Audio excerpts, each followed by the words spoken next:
Rüyamda gördüm sizi bu gece.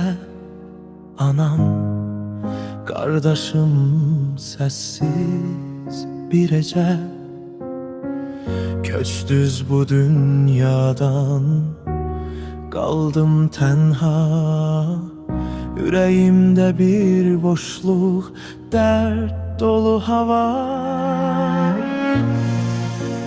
Darıxıram sizler üçün her anımda. Gecelerin arkadaşım karanlıkta. Sesleriniz kulağımda seda kimi. Yokluğunuz bir dağdır ağır kimi. Nevazişiniz çatmır, soyuqdur bu yer. Bir vaxt qucağınız isti, məhəbbət dənizlər.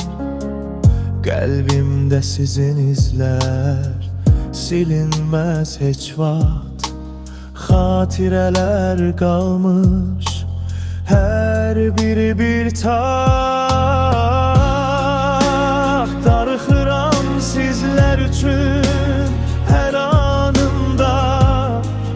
Gecələrin arkadaşım karanlıkta. Sesleriniz kulağımda seda kimi.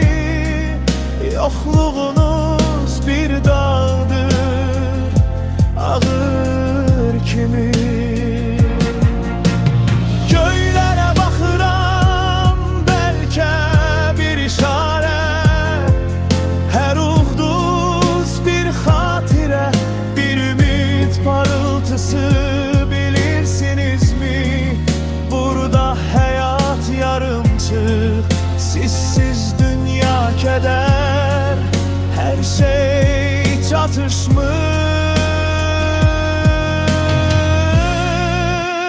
Darıxıram sizler üçün her anımda.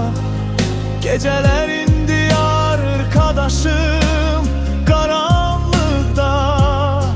Sesleriniz kulağımda seda kimi. Yokluğunuz bir dağdır ağır kimi.